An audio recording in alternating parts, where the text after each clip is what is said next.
అండి నమస్కారం అండి. నేను మీ విజయలక్ష్మి భవానీ మాటలు యూట్యూబ్ ఛానల్ సబ్స్క్రైబ్ చేసుకుని షేర్ చేసుకుని లైక్ చేసుకోండి. మన మహాభారతం ఎపిసోడ్ల గురించి భీష్ముడు అంబను అంబాయికి తీసుకొని వచ్చాడు. తీసుకొని వచ్చిన తర్వాత ఆ అంబ ఇంకా చనిపోయింది. అంబ చనిపోయింది. చనిపోయి మరిజన్మెత్తి అగ్నిలో నుంచి ఎక్కడ పుట్టింది? పాంచాల దేశంలో ద్రుపద మహారాజు వాళ్ళ ఇంట్లో పుట్టింది. ఇది ఇక్కడ ఈ స్టోరీ ఉందా? అక్కడ వాళ్ళు విచిత్ర వీర్యుడు, తాగుడు, తిరుగుడు, అంగడి, రాజులను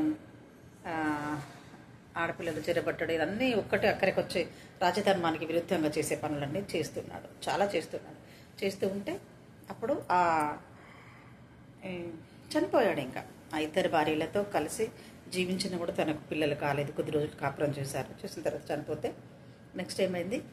ఆ సూర్యనారాయణునికి బాణం వేశాడు. సూర్యనారాయణ, మా వంశం నిర్వంశం అయితే ఇలా, మీరు వచ్చి దిగొచ్చి ఈరోజు మాకు వరం ఇవ్వాలి, నా తమ్ముని లేపాలని అన్నాడు.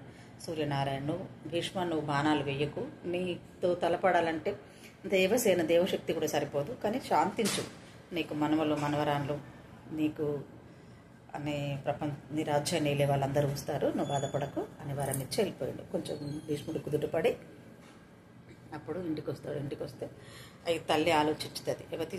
ఎవరు అమ్మ సత్యవతి దేవి ఆలోచించి, భీష్మ నువ్వు వీళ్ళతో కాపురం చేయి, ఇద్దరితో వంశాన్ని ఉద్ధరించమని అడుగుతుంది. అమ్మ నేను అసలు చేయలేను అలాంటి మాటను, మనకు సూర్యచంద్రులు గతి తప్పవచ్చు, కానీ నా మాట నేను తప్పలేను. నా తల్లి గంగాదేవి నిత్యం జీవనది ప్రవహిస్తుంది కలియుగమందున, నా తల్లి మాట ఏమవుతుంది? నా తల్లి గర్భంలో పుట్టినందుకు నా చందన మహారాజు నా తండ్రి మాట ఏమవుతుంది?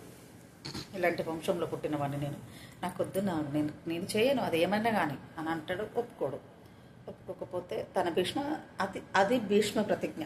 భీష్ముడు ప్రతిజ్ఞ చేశాడు అంటే ఇదన్నమాట. అప్పుడు దేవవ్రతుడు పోయి భీష్ముడు అయిపోయింది కదా.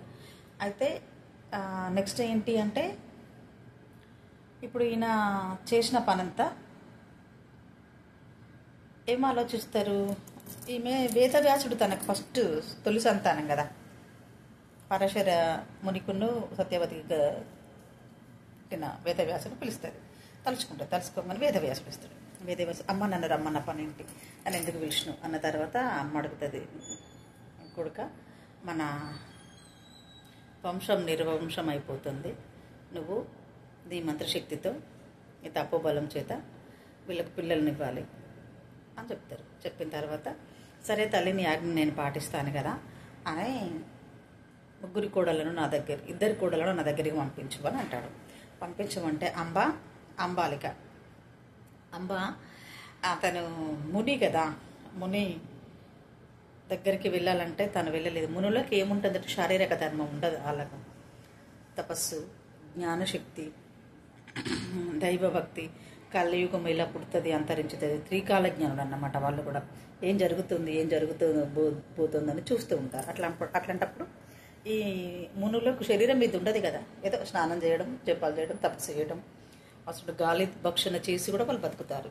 శరీరాకృతి నీట్గా చక్కగా రాజులకు ఉన్నట్టుండదు. వీళ్ళేమో రాజుకు పుట్టిన మాతలు, కాశీ నరేంద్రుడి పుత్రులు, రాజభోగాలు, ఇక్కడ హస్తినాపురానికి మహారాణులు అలా ఉన్నారు. ఉన్న తర్వాత ఈ మహారాణి ఏం చేస్తే తన దగ్గరికి వెళ్ళడానికి కళ్ళక్క తలగట్టుకొని పోతుంది. అతన్ని ఒకసారి చూసేసరికి వికారంగా, ఇంత పెద్ద గడ్డము, స్నానం ఉండదు, ముసలి శరీరం, అట్లా నచ్చకపోతే ఏమైంది, కళ్ళ గంతలు కట్టుకొని వేదవ్యాసం దగ్గరికి వస్తుంది. తను సంగమించే టైంలో ఈ కళ్ళు మూసుకుంటుంది. కళ్ళు మూసుకున్న తర్వాత అప్పుడు గుడ్డివాడు పెడతాడు. సత్యవతి అన్ని తెలుసుకుంటుంది. అక్కడ వినకపోతే బాధపడతారు. కాశీ నరేంద్రుల వారి పుత్రికల మహారాణులు మనం ఇక్కడ ఈ హస్తినాపురంలో దౌర్భాగ్యమైన పరిస్థితిలో ఉన్నాం అక్క, మనల్ని ఇలా ఇంత నీచంగా కూడా వాడుకుంటున్నారా వీళ్ళు, ఇలాంటి పరిస్థితి ఏ ఆడపిల్లకు రాకూడదని చాలా బాధపడుతూ వాళ్ళ బాధలను దిగమింగుతూ, ఒకరితో శరీరాన్ని పంచుకోవాలంటే ఏ ఆడపిల్లకైనా ఇష్టం ఉండదండి. ఒకరిని ప్రేమిస్తారు, వాళ్ళ భర్తను ప్రేమించారు, గౌరవించారు, భీష్ముడు ఎత్తుకొచ్చినా కూడా అంతే తప్ప మళ్ళీ వేరే వాళ్ళ కోసం నీ రాజవంశం పాడైపోతుందని వేరే వాళ్ళతో సంగమించి నీ శరీరాన్ని అప్పగించమంటే ఏ ఆడపిల్లకి ఎంత భయం వేస్తుందండి. అలాంటప్పుడు వెళ్ళిపోయింది. ఇంకా అమ్మ వెళ్ళిపోయి కళ్ళ గంతాలు పట్టుకొని అతను చూడలేదు, చూడకుంటే గుడ్డివాడు పుట్టిండు. సత్యవతి తెలుసుకో ఏమైంది అంటే చెప్పిండు వేదవ్యాసుడు, అమ్మ ఆ టైంలో తను కళ్ళ గంతాలు కట్టుకుంది కాబట్టి గుడ్డివాడు పుట్టాడని చెప్తుంది. అంబాలికని తోలుతుంది. అంబాలికని తోలితే ఏం చేస్తుంది, అతను ముట్టుకోవడం నాకు ఇష్టం లేదని ఎంత గంధం పూసుకుంటుంది. గంధం మనం గంధం పెట్టుకునే వరకు ఇక్కడ కూడా పెట్టుకుంటాం కదా, పెట్టుకునే వరకు పెట్టుకుంటే అది ఎండిపోయిందంటే ఇట్లా పలుకుతుంది అన్నమాట. అంత పగిలింది, ఎంత పగిలింది, దోశ పండు కదా పగిలినట్టు. పగిలిన తర్వాత ఆ గంధం ముట్టుకుంటే అతను ఇది స్పర్శ తలుగుతుంది కదా చేతికి, ఆ స్పర్శకు ఆ గంధం వెళ్ళి గంధంతో పాటు తన స్పర్శ కింద పడాలన్నట్టుగా చేస్తుంది. వాళ్ళ ప్లాన్లో వాళ్ళు ఉన్నారండి. అతనితో సంగమించడం ఇష్టం లేక ఆడవాళ్ళకు తరతరాలుగా ఇలాగే ఉంటుంది, బాధలు పడగాను. సరే ఇది పక్కన పెడదాం. ఈ స్టోరీస్కి వస్తే అలా పోయి ఈమె నచ్చలేదు. నచ్చక ఆ అమ్మకు పాండురాజు పుడతాడు. అంత పూతలు రోగం, పెయ్యి పలిగిపోయింది దొండపండులాగా. దోశ పండు పలుకుతుంది కదా పండిన తర్వాత, అలాంటి పాండురాజు పుట్టాడు. పాండురాజు పుట్టిన తర్వాత ఎలా ఉన్నాడు, ఇతనే త్రికాల జ్ఞాని కదా వేదవ్యాసుడు, మహాభారతాన్ని రచించాడు. అందుకోసమని అనేసరికి అమ్మ ఇలా పాండురోగాలతో అనారోగ్యంగా ఉంటాడు, అనారోగ్యమైన బాబు పుట్టాడమ్మని అంటాడు.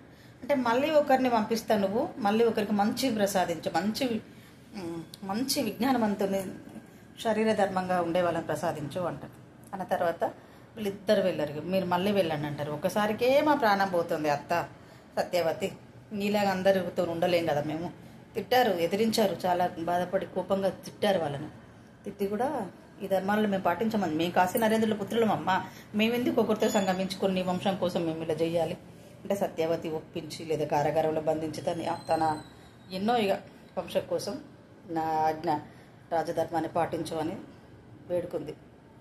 అలా మానాన్ని పణంగా పెట్టేసి వెళ్ళారు. అయితే మళ్ళీ నెక్స్ట్ టైం కూడా వెళ్ళాలి, మంచి పుత్రుడు వస్తాడంటే మేము వెళ్ళంగాక వెళ్ళమనుకొని అంబాలికి వీళ్ళిద్దరు కలిసి దాసిని పంపిస్తారు. దాసి సంజయుడు పుట్టిండు, దాసి పుత్రుడు. దాసి ఆ మునితో సంగమించడం నాకు ఇంత వరం దక్కుతుందా, నాకు ఇంత మంచి వరమా అని చెప్పేసి తను ఏ పరిచర్యలు ఉంటాయో ఆ కడప వండేది ఫలితంలో అవన్నీ ఇష్టంగా భావించి, తనను ఒక అదృష్టంగా భావించి, మహామునింద్ర నీతో నేను ఇష్టంగా నా శరీరాన్ని ఇచ్చి చేసుకుంటున్నాను అని ఆమె ఆ వరాన్ని స్వీకరించింది. ఆ వరాన్ని స్వీకరిస్తే అప్పుడు సంజయుడు చాలా మంచివాడు ఉంటాడు, విజ్ఞానవంతుడు, శారీరక పుష్టిగా ఉండే చక్కటి కళ్ళు, దేహము, మళ్ళీ త్రికాల జ్ఞాని, బలశాలి, అలాంటి వాడు పుట్టాడు. ఈ ధృతరాష్ట్రుడు ఫస్ట్ వాడు గంతలు కట్టుకుంది కాబట్టి ధృతరాష్ట్రుడు గుడ్డివాడు పుట్టాడు, నేత్రహీనం, పుట్టుకతో నేత్రాలు తనకు రావు, ఇంకా వెళ్ళి పెడదామన్నా కూడా రావు. కొన్ని చర్యలు ఉంటాయి, అది కాల నిర్ణయం. ఇంత వేదవ్యాసుడు ఇచ్చిన కళ్ళడు మళ్ళీ ఇవ్వలేదు తను. ఇక మళ్ళీ తర్వాత ఏం జరిగింది, మహాభారతం విన్న పుణ్యం, ఎవరికి పంచుకున్న పుణ్యం, చదివిన పుణ్యం చాలా మంచిదండి. మన సనాతన ధర్మాన్ని మనం బతికించుకోవాలంటే ఇవన్నీ నేర్చుకొని మనం బాగుండాలి, మన కాలాన్ని గడపాలనేది మన జీవన భారతం అవుతుందండి. ఆలోచించుకోవాలి, ఒకరికి స్వతంత్రంగా స్వతహాగా మనం అన్యాయం చేయకూడదు, మన కర్తవ్యాన్ని నిర్వర్తించి బాధ్యతగా భావించి మనం బతకాలి. సో మళ్ళీ ఎపిసోడ్కి వద్దాం. ఇది వేరే సామెత ఒక చిన్న మాట చెప్పాను. రెండవది ఏంటి, ఈమె ఇష్టంగా ప్రేమించింది. మునీంద్ర నిన్ను సంగమించడం నాకు అదృష్టంగా ఉంది, నాకు ఒక పుత్రుడిని వరంగా ఇస్తావా అని ఆ అమ్మాయికి సంజయుడు పుట్టాడు. సంజయుడు పుడితే మహాకాలజ్ఞ, చాలా మంచివాడు, అందంగా ఉన్నాడు. ఈమె పరిచర్యలన్నీ చేసి అతను వెళ్ళిపోతాడు. ఇక వెళ్ళిపోయిన తర్వాత వీళ్ళు ఈ గుడ్డైన ధృతరాష్ట్రుడు చాలా విద్యలు నేర్చుకున్నాడు. 1000 ఏనుగుల బలం ఉంటుంది తనకి, 1000 సింహాల బలం, 1000 ఏనుగుల బలంతో ఉంటాడు. మళ్ళీ పాండురాజు ధర్మాత్ముడు, చాలా మంచివాడు, కాకపోతే ఎప్పుడూ అంత బలశాలి కాదు, కానీ విజ్ఞానవంతుడు, ధర్మాన్నే వహించే చక్కటివాడు అన్నమాట. అలాంటి వాడు ఈ సంజయుడు అంటే ఇంకా తెలివైనవాడు.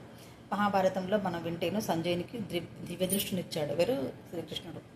అతను యుద్ధం చేస్తే ఈ పాండవులు కూడా గెలిచేవాళ్ళు కాదు వాళ్ళ మీద, కానీ తను చేయలేదు, సత్యధర్మాన్ని ఆచరించాడు. ఇక్కడికి నెక్స్ట్ ఇంకో వీడియోలో మనం మాట్లాడుకుందామండి.